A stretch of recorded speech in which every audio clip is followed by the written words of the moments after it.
A graça e a paz do Senhor Jesus, amém. Um bom dia a todos, casais vencedores, abençoados.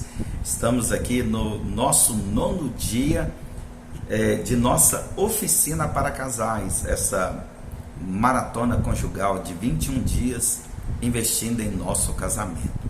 E hoje eu quero, nesta aula, falar de algo muito importante e libertador para o seu casamento. Hoje eu quero falar sobre casais controladores. Amém? Então hoje nós vamos tratar de algo muito sério, a qual o Senhor, Ele quer de fato transformar a nossa vida.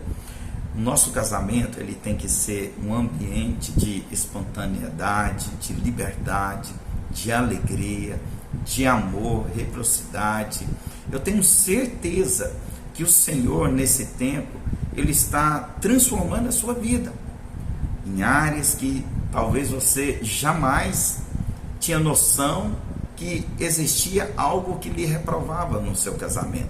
Isso é normal, porque desde o início eu estou insistindo com você, assim como nós vimos na palavra, que não é somente as grandes raposas, mas as raposinhas também têm o poder de destruir a nossa vinha, que aponta para o nosso casamento. E nesse dia eu quero te ajudar a você se libertar de uma vida desgastante, tanto para você como para o seu cônjuge. Entenda o seguinte, que ser controlador, ser possessivo é algo extremamente perigoso para o nosso casamento. Por quê? Porque para você assumir uma postura assim, você tem que diminuir a outra parte, para você conseguir ter domínio. Então veja bem, você que tem esse ciúmes doentio, essa mania de possessão, eu quero falar para você que você está adoecendo o seu cônjuge. E nesse dia você vai ser liberto disso. Você vai ser liberto de toda atitude de possessão, que muitas vezes nós, por falta de revelação e compreensão sobre isso, nós tratamos como proteção e amor, mas não é. Você hoje vai conhecer a raiz porque você tem essa atitude controladora, possessiva, e você vai ser liberto. Amém? Então veja bem, uma atitude extremamente comum nos casamentos é essa postura possessiva. Talvez você está preso, está vivendo um casamento assim, e eu quero falar para você que basta apenas um dos cônjuges assumir esse tipo de comportamento para que o casamento se encha de sentimentos de culpa e medo. Então, quando um dos cônjuges tem essa atitude assim, controladora, possessiva, sabe, você está gerando no seu casamento, na outra parte, um sentimento de culpa e medo. Então, aqui nós temos duas coisas aqui que você vai entender. Quando você tem uma atitude de ciúmes, uma atitude controladora, você ou vai ser controlador, possessivo, ou você vai assumir uma postura de vítima para manipular o seu casamento. Então, existem muitas formas como as pessoas possessivas podem se comportar. Veja bem, mas a mais comum é a manipuladora. Normalmente, a manipulação acontece de 3 formas. Primeiro, a atitude controladora, tá? Segundo, a atitude de vítima e os ciúmes doentio. Então são essas 3 atitudes que levam um cônjuge a manipular o outro. Primeiro, sendo controladora, proibições, regras. Segundo, sendo vítima, jogando a culpa no outro, sempre deixando o outro com aquele sentimento de dívida. E terceiro, a desconfiança, e eu venho falando já algumas aulas, por esse processo de presumir. Muitos, por presumirem, vivem um ciúmes doentio. Mas Primeira atitude que nós vamos falar nesse dia, então, para você não viver um relacionamento manipulador. Primeiro, atitude controladora. Veja bem, pessoas possessivas tendem de toda forma a controlar a vida do outro. Tentem controlar, e isso acontece com um grande número de proibições, veja bem, e constantes interrogatórios. Ou seja, é a mesma coisa que um marido que quer controlar a esposa e ele tenta manipular de qual forma? Por exemplo, ele é inseguro. Você vai perceber que toda atitude de ciúme, controladora, tudo isso é por causa de insegurança. Então, a pessoa que quer controlar, dominar, que quer vigiar, que quer manter o controle, o que ela faz? Primeiro, ela chega para a pessoa, vamos supor, o marido chega para a esposa e faz o seguinte: de uma forma bem sutil, ela vai estabelecendo controle, fazendo o quê? Que a outra pessoa dependa dela 100%. Por exemplo, ele não quer que a esposa saia. O que ele de forma sutil fala? Fala: olha, meu bem, é o seguinte, eu vejo que você não é uma boa motorista, então você não vai pegar o carro. No começo, a esposa entende como zelo de acidente, mas por outro lado, ela vai percebendo aos poucos a atitude controladora. Sabe, eu quero falar para você. Lembro-me uma vez eu aconselhando um casal jovem, né, que tinha casado recentemente. Aí a esposa chegou e falou assim: nossa, fulano de tal me ama tanto que ele fala para mim que ele não consegue me deixar um minuto sequer sem a presença dele. Sabe, no início isso parece até amor, mas não é, não se engane. Por detrás tem alguém inseguro que tenta controlar o outro e fazer que a outra parte se diminua e venha entender que não consegue viver sem ele. Aqui que está o perigo. Aí que está a doença. Aqui que está o quê? O perigo de desgastar o seu casamento. Porque deixa eu te perguntar, quem que consegue viver assim com uma pessoa? Dessa maneira, controladora? Sabe, o problema é que para manter o outro na dependência controladora, vai começar a diminuir, humilhar o outro justamente naquilo que ele proibiu. Então, veja bem, proibiu andar de carro, a esposa, sendo que ele é inseguro e ele não quer que a sua esposa vá em um lugar onde que ele não tenha ela visivelmente, controle. Então, o que acontece? Ele vai diminuir ela, falar: você não sabe dirigir, toda vez que você pega o carro, né, você atravessa a esquina, vai diminuindo a pessoa ao ponto dela acreditar que não consegue viver se não estiver debaixo das asas do controle da outra. Isso é doentio, isso é possessivo, é diminuir, é desgastar. Sabe, nós temos que, Deus te uniu não para você sugar a pessoa. Quando a pessoa vem com a cabeça doentia dessa, com essa paranoia, ela não quer um cônjuge para agregar, atribuir, para crescerem, prosperarem juntos. Ela quer sugar o máximo de energia que o outro tem para trazer satisfação no ego dela. O centro de todo ciúme, controle e vitimismo é o ego, é o egocentrismo. Então veja bem, não diminua o seu casamento a isso, não reduza seu casamento a isso, não viva dessa maneira, porque você vai desgastar o seu casamento. Sabe, a comunicação é um ponto forte do nosso casamento. No entanto, a pessoa controladora, o que ela faz? Ela não faz, por exemplo, o marido chega, a esposa debaixo de um sentimento de insegurança, ela quer manter o controle de todas as coisas. O que ela faz? Ela não faz perguntas. Perguntas é algo necessário e sadio. No entanto, a pessoa que quer manter um sentimento controlador, ela não faz perguntas, ela faz interrogatórios. Ou seja, você pergunta, a pessoa responde e você acata aquilo como verdade. Mas um interrogatório é o quê? É outra coisa totalmente diferente. É você fazer pergunta após pergunta, tentando sugar a infidelidade da pessoa. O interrogatório é a mesma coisa, você perguntando, mas você está com aquele sentimento de desconfiança e vai fazer de tudo para a pessoa pôr para fora aquilo que você presumiu ter acontecido.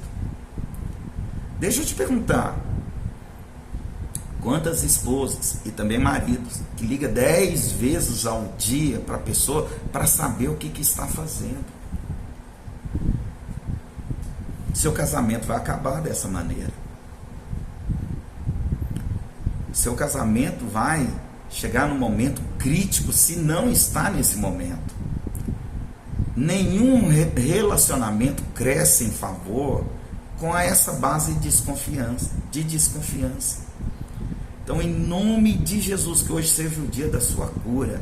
Primeiro, que haja cura na sua mente.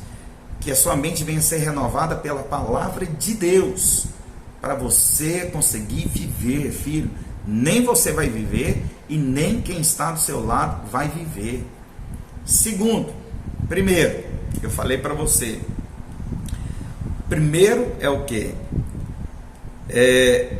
Atitude controladora. Segundo, se por um lado tem aqueles que tentam controlar, por outro lado, disfarçado, com outra roupagem, tem aqueles que fazem um papel de vítima, que é tão desgastante quanto o primeiro. Por quê? Porque o primeiro você quer dominar, diminuindo a pessoa. Amém? Agora o segundo, você se diminui para culpar a outra pessoa. Olha que tristeza. Essa é uma atitude de manipular que o outro através da culpa. Através da culpa. E eu quero falar, quantas esposas tentam manipular os maridos, jogando culpa e levando eles a serem escravos dessa culpa. E ter o sentimento de dívida eterna. Sabe, o problema é que para ser vítima é necessário ter um algoz. Ou seja, você vai trazer na vida do seu marido, da sua esposa, um sentimento muito triste. No casamento, aquele que é vítima, o outro sempre será o algoz. Sempre será o culpado. É uma estratégia comum dos que fazem o papel de vítima, é criar dívidas de gratidão. Dívidas de gratidão. Como, por exemplo, essas pessoas que são vítimas, olha para você ver a astúcia que é. Elas servem o outro de todas as formas. Fazem tudo, servem. Tudo, de todas as formas. Só que tem um porém, elas anotam tudo que está servindo. Faz isso, aquilo, e vai anotando. Mas, para controlar, o que ela faz? No dia de discussão, ela faz assim, então, você está vendo como que você é? Faço tudo para você. Tudo. Lavo, passo, faço comida, faço isso, renunciei aquilo, deixei de fazer aquilo outro, só para te agradar. E agora, quando é comigo, você nunca faz. Está vendo aí a atitude de vítima? A pessoa não nega que faz, mas há uma cobrança. Mas lembra na primeira palavra que eu comecei a nossa oficina, a diferença do casamento sobre a lei e sobre a graça? Sobre a lei é demanda, sobre a graça é provisão. E aqui, na atitude controladora, não tem nada de graça.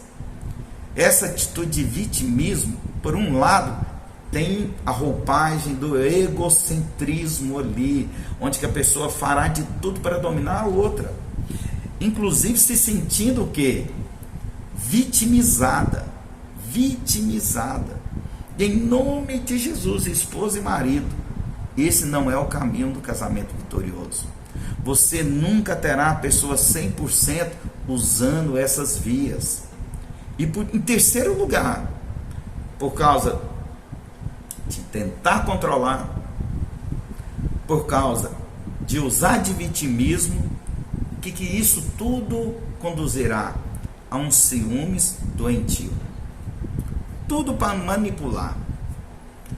Então presta bem atenção. Essa é a forma de manipulação mais cruel.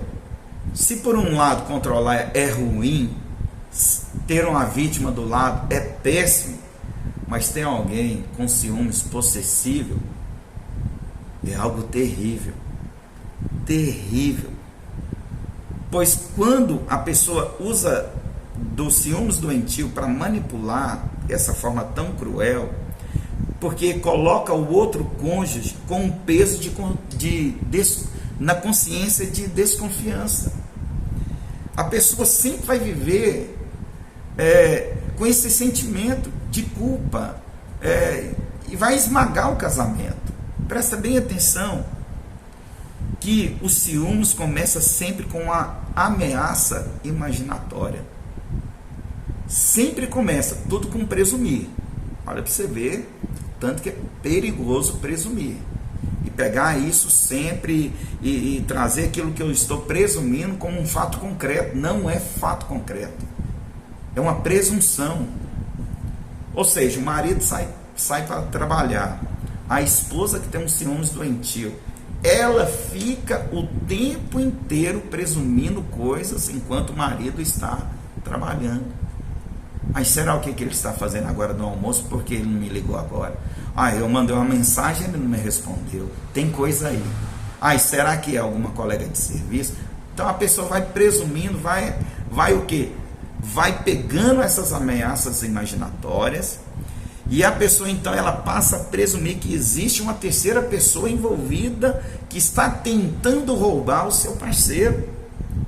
Isso é um sentimento paranoico que leva a pessoa a se tornar controladora.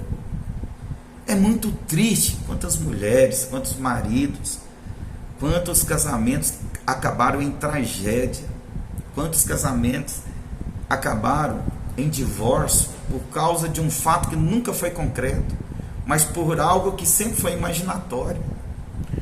No final, o ciumento interpreta tudo como uma confirmação das suas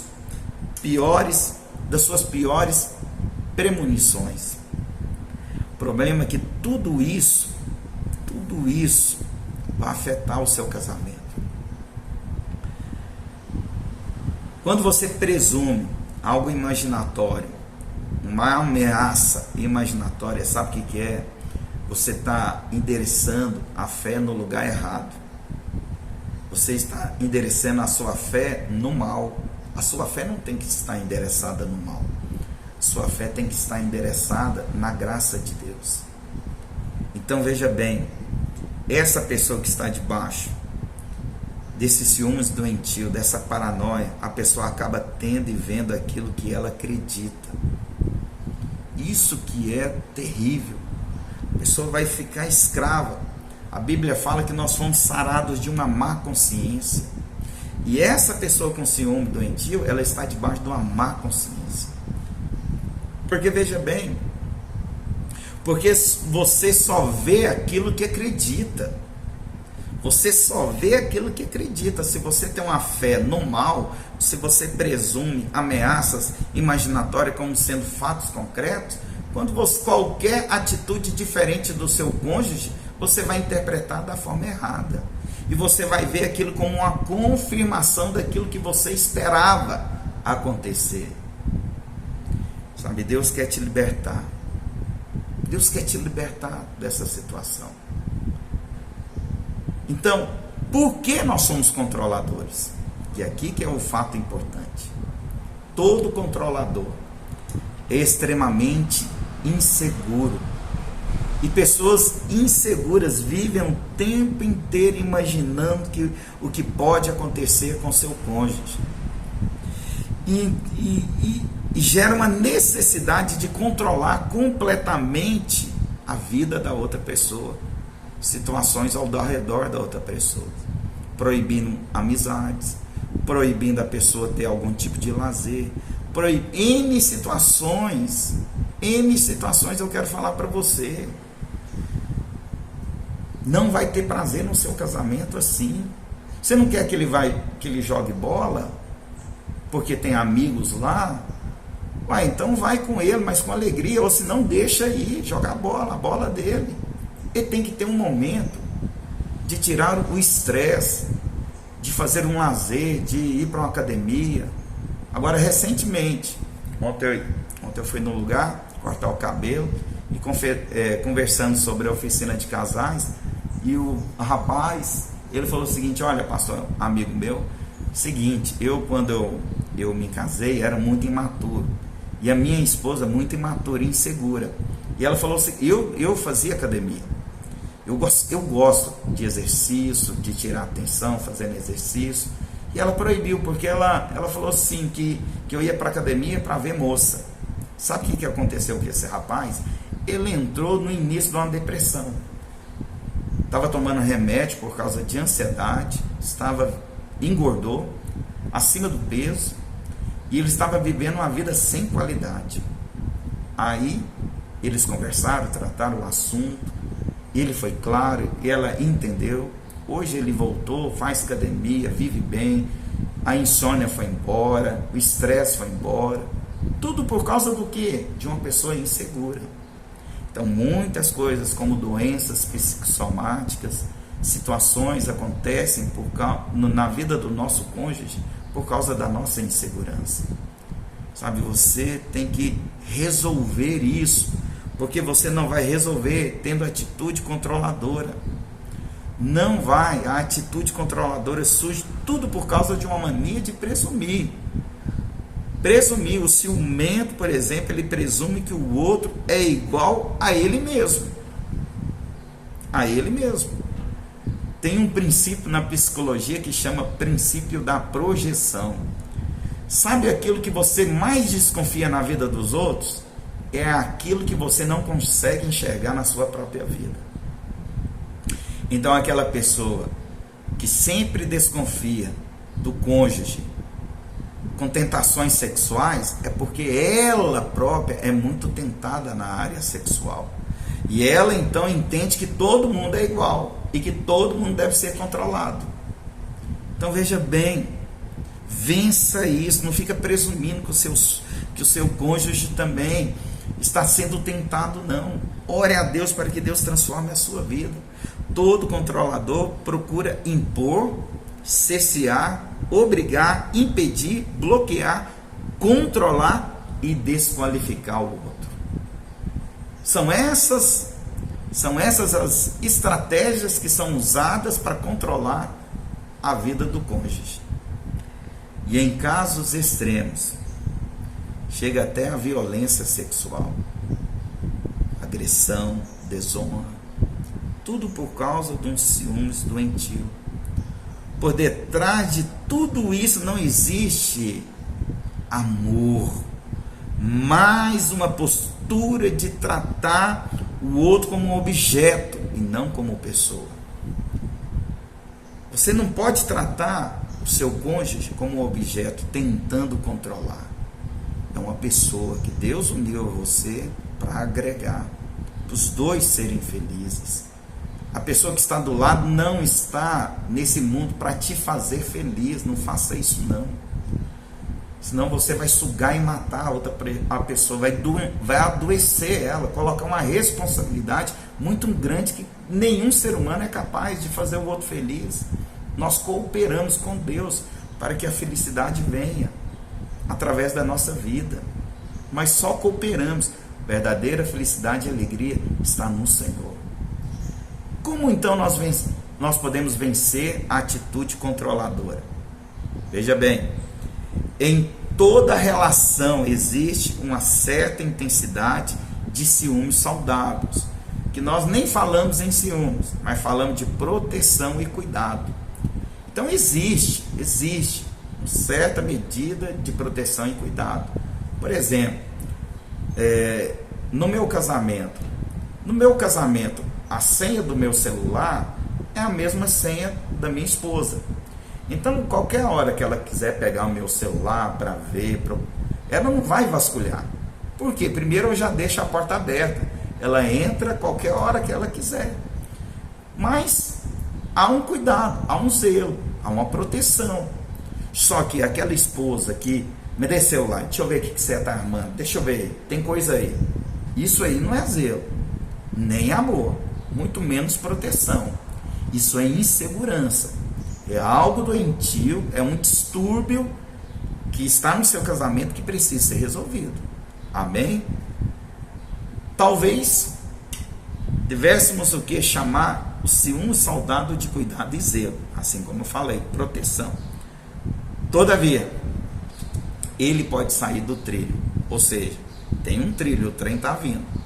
Você já percebeu o que acontece quando o trem sai do trilho? Tudo vai virar uma tragédia. Então, vamos lá. Primeira atitude, reconheça que você é uma pessoa possessiva. Reconheça que você tem atitudes de possessividade. Reconheça que você é egoísta. É duro falar isso, mas eu tenho que falar. Eu tenho que mostrar a origem dos seus ciúmes, a origem do seu vitimismo, a origem do seu comportamento manipulador. É justamente isso. É o egoísmo, é o ego, é o sentimento de insegurança. Então, o primeiro passo para superar a possessividade com todas as suas manifestações controladoras é reconhecer que ela procede do nosso ego. É uma atitude de quê? De desamor. De desamor, não é de amor, é de desamor. B. Reconheça que está presumindo. Como eu falei para você, quando você reconhece que está presumindo, você está trazendo o quê? O seu casamento para um campo mais seguro. Mas se você abraçar aquilo que está presumindo, aquilo que é uma ameaça imaginatória, fazendo disso como um fato concreto, veja bem, você vai destruir o seu casamento, porque vai gerar desconfiança. E ninguém gosta de viver com alguém que sempre tem desconfiança. Ou seja, ninguém tem paz, tem vida, não respira. Pare de atribuir significados a expressões, comportamentos e fatos que podem não ter significado nenhum especial. Amém? Terceiro, C. Procure a felicidade do outro. Porque o centro do controle, de controlar, de manipular, é você querer pegar a pessoa como objeto para você ser feliz. Diminuir aquela pessoa, falar que você é como Deus para ela, sem você ela não pode viver. Então, espera aí. Então você tem que resolver agora, não querer a pessoa que te faça feliz. Para você vencer isso, você tem que procurar a felicidade do outro. O amor é esse, é assim. Procura a felicidade do outro. Decida buscar aquilo que é melhor para o seu cônjuge. O que é melhor para ele? Lembra do rapaz que eu contei? Que vivia angustiado, entrando numa crise de ansiedade, numa insônia, no início de depressão? Chegou um momento que a esposa, os dois, e a esposa entendeu que para ele viver mais feliz era necessário ele voltar para uma rotina de exercício. E ela abriu mão. E agora eu te pergunto, você vai abrir mão? Você quer procurar a felicidade do seu cônjuge? Porque o amor não arde em ciúmes, como diz a palavra. Ele procura o bem, a felicidade. Resolva colocar o outro como centro e não seu próprio interesse ou felicidade. É muito bom você ter uma esposa como árvore frutífera, frondosa. Quando você vai, sempre tem frutos. Mas se você é alguém controlador, você vai ter um arbusto no deserto, que não vai ter fruto nenhum. Aí como que você quer ter uma noite de prazer, um relacionamento sexual saudável, satisfatório, sendo que você faz da sua esposa um arbusto, secando, diminuindo, controlando, ardendo em ciúmes? Nós prendemos as pessoas não é com laços de manipulação. A Bíblia fala que nós somos presos com laços de amor. Quarto, dependa de Deus em oração. Isso aqui é o mais importante de tudo. Tudo que eu ensinei até aqui, que eu vou ensinar até no final, a nossa vida depende da nossa vida devocional com Deus. Primeiro, você reconheceu que é controlador. Sabe quem pode mudar isso? Somente Deus, que pode levar você ao arrependimento. Não é remorso, arrependimento. A palavra arrependimento é metamorfos no original. E arrependimento significa mudança de ideia, mudança de mente. Só a palavra de Deus e só Deus, pela ação do Espírito Santo, pode mudar essa ideia de amor que arde em ciúmes, que tenta manipular, que te leva ao vitimismo. Eu não tenho esse poder. Sem ação do Espírito Santo, só vai ser mais uma palavra na sua vida. Mas a partir do momento que você deixa de controlar a pessoa, porque você não é Deus, só um tem o poder de controlar todas as coisas, e é Deus. E ainda assim, Ele nos deu o livre-arbítrio para vivermos segundo as nossas escolhas. Veja bem, filho. Então é muito sério nós assumirmos essa posição na vida de alguém, se nem Deus faz isso. Você entende? Quando nós oramos, nós reconhecemos nossas limitações e descansamos no poder de Deus. Então, essa é a aula de hoje, né? E hoje eu não vou falar aqui as tarefas, não, vou deixar por escrito para você, juntamente com a sua esposa aí, com o seu marido, você avaliar cada uma das tarefas e no final praticar. Mas agora é o momento de vocês compartilharem e orarem juntos. Mas antes eu quero orar por esse momento. Amém? Feche seus olhos. Pai de amor, estamos aqui num dia muito importante sobre um assunto extremamente importante, que muitas vezes, ó Deus, tem tomado em proporção grande de ciúmes, de vitimismo e manipulação. Senhor, nós não queremos isso no nosso casamento e nem queremos ser fonte disso.